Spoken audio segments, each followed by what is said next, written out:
जर कॉन्फिगर करायचे असेल तर रन मध्ये जा. रन मध्ये गेल्यानंतर तुम्ही इथं टाईप करा SECUOL secpol.ms. सिक्युरिटी पॉलिसीमध्ये जा. इथूनही तुम्ही जाऊ शकता. सिक्युरिटी पॉलिसीमध्ये तुम्हाला मिळते. आणि इथं आल्यानंतर या ठिकाणी तुम्ही बघू शकता software restriction policies. No software restriction policies defined आहे का डिफाईन्ड.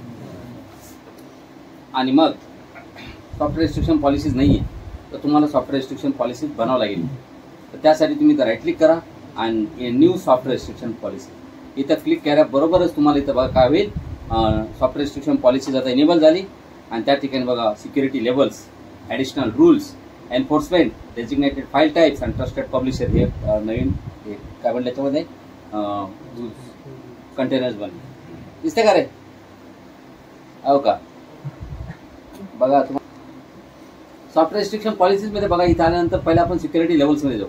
बाय डिफॉल्ट त्याच्यामध्ये 3 सिक्युरिटी लेवल असते. एक असते डिसअलाउड, एक असते अनरिस्ट्रिक्टेड आणि तिसरं असतं बेसिक युजर. बघा तुम्ही ते बघा disallowed, unrestricted and basic. Disallow म्हणजे नो नॉट अलाउड, अलाउड नाही. ध्यानात ठेवा बाय डिफॉल्ट काय इथं सांगा. डिफॉल्ट सेटिंग काय सध्या इथं काय डिफॉल्ट सेटिंग इथं डिसअलाउ आहे. बरोबर आहे की नाही? डिसअलाउ काय ते तुम्हाला कळा नाही घ्या 3 मध्ये फरक काय म्हणून इथं कळा ना. अनरिस्ट्रिक्टेड बघा इथे चेक मार्क दिसत तुम्हाला. हा म्हणजे दिसून तर कळायला पाहिजे. हे बघा ते तुम्ही डिसअलाउ जरी तर केलं म्हणलं सेट डिफॉल्ट ना. बघा आता सेट डिफॉल्ट हे झालं डिसअलाउ दिसत तुम्हाला. ध्यानात ठेवा सेट डिसअलाउला सेट डिफॉल्ट करू नका. तुम्ही जर याला सेट डिफॉल्ट केलं ना आता विंडो बंद केली का बस तुमचा विषय संपला. एकही ऍप्लिकेशन चालणार नाही तुमच्या सिस्टीम. सगळं ब्लॉक, सगळं ब्लॉक होईल. त्याला अनरिस्ट्रिक्टेडच राहू द्या. ओके.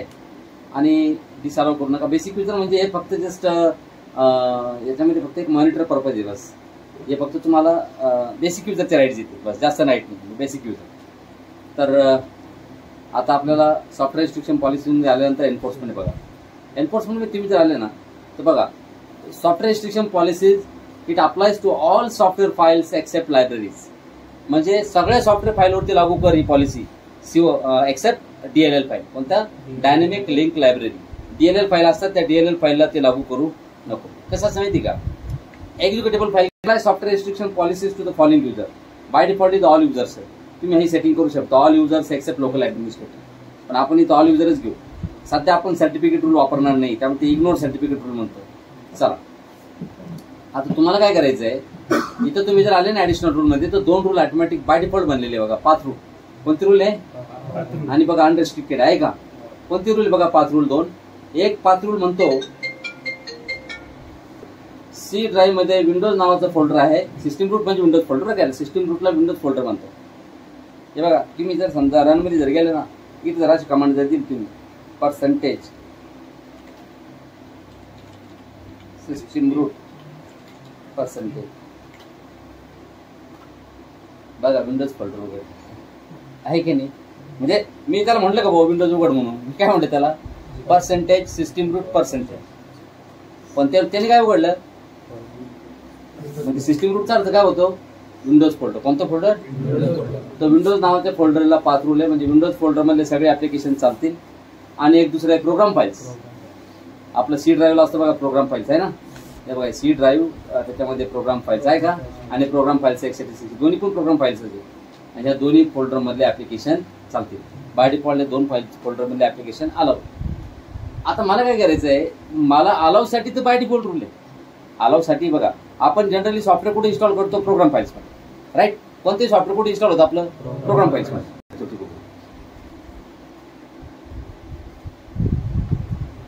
आता तुम्हीच लक्ष द्या मी जर समजा ऍड रूल करा न्यू हॅश रूल. कोणता रूल बनवतो तुम्ही न्यू हॅश रूल. सगळ्यात पॉवरफुल रूल. ब्राउज करा आणि मला ऍप्लिकेशन कुठे आहे माझं प्रोग्राम फाईल्स मध्ये माझं software.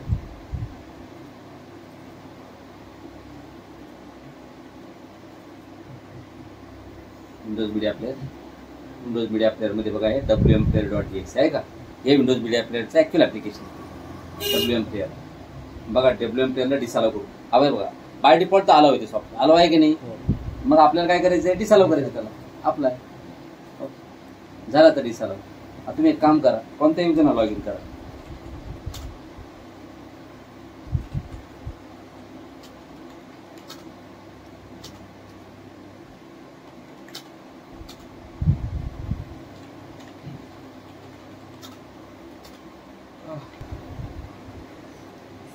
Windows media Player C ड्राईव्हवरती असतात प्रोग्राम फाईल्स.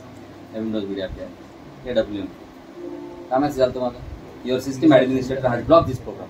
आलं की बरोबर मेसेज. आणि हा प्रोग्राम तुम्ही असे ओपन करू शकता, रनमध्ये जाऊन डायरेक्ट कमांड देऊ शकता WM प्लेअर. प्रॉब्लेम काय आहे उघडलं का तुम्हाला मी सांगतो, तर मला डाऊट होताच ते उघडेल म्हणून. ठीक आहे, कारण की 64 बिट काय आहे आणि 64 बिट ऑपरेटिंग सिस्टमचा तोच प्रॉब्लेम आहे. 64 बिट जे ऑपरेटिंग सिस्टम असते ना, त्याला इतर पण प्रोग्राम पाहिजे असतं बघा. हे ऑल प्रोग्राम दिसतं तुम्हाला, इथं पण विंडोज मीडिया बाय डिफॉल्ट हे उघड समजलं की तुम्हाला. त्याला एक काम करू,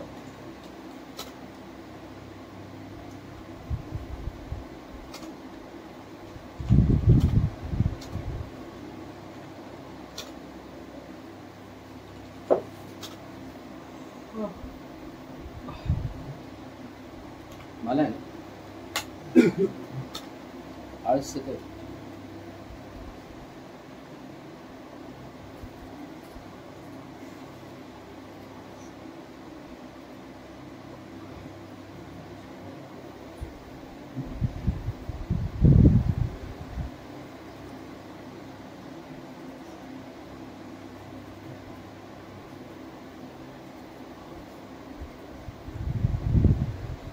झालं आता दोन्ही झाले.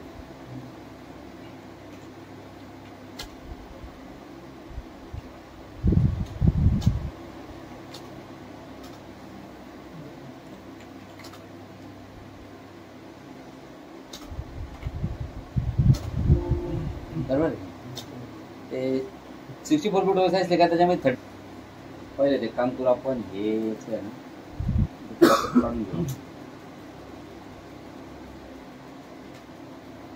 युजर काय करेल, हे प्रोग्राम फाईल्स मधलं विंडोज मीडिया प्लेअर याला कॉपी करून घेला. बघा काय करतो, त्याचा पाथ चेंज करतो, इथून कॉपी करतो, ते चालणार ते मग डिमिट टाकतो त्याला.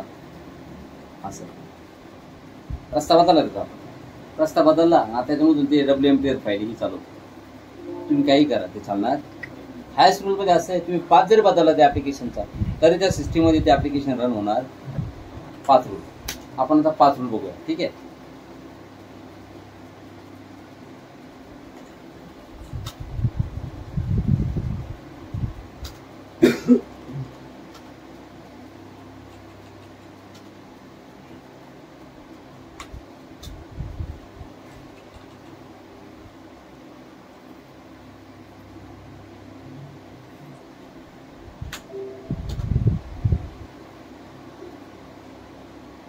New path.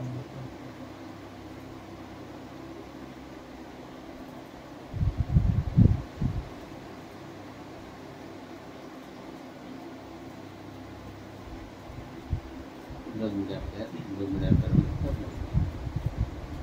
Path rule disallow. Right, path rule बनवा डिसअलाव केला.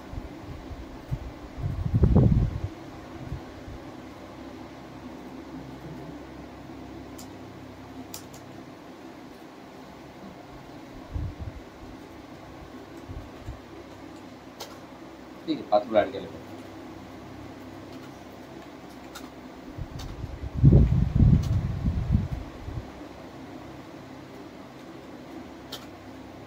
रनमध्ये गेला चालतं विंडोज मीडिया प्लेअर. पण हा काय करतो तर बाद आहे, तेव्हा तिथून चालत नाही, इथून चालत नाही विंडोज मीडिया प्लेअर आहे ना, इथून रन होत नाही, ब्लॉक. मग हा काय विचार करतो बा की आपण विंडोज मीडिया प्लेअरचं फोल्डर्स कॉपी करून ते पाथ कॉपी याला डिमिट टाक.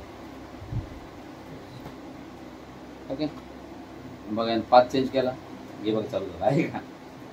म्हणजे कसं असतं, पाथ रूल मध्ये जर युजरनं जर पाथ चेंज केला, रन मध्ये गेलो आणि मी WM प्लेअर टाईप केलं, झालं का रन. पण मी तेच, कारण की सध्या प्रोग्राम फाईल्स मध्ये, बरोबर आहे की नाही, आणि प्रोग्राम फाईलचा 5 रुपये आपण ब्लॉक केलेला आहे, पण इथं आपण डी वर कॉपी केलं त्याला डी वरून चालू झालं. तेच ऍप्लिकेशन एकाच सिस्टीम मध्ये वेगवेगळ्या 5च्या ठिकाणी वेगवेगळ्या ठिकाणी चालतं. पण हायस्कूल जर असता तर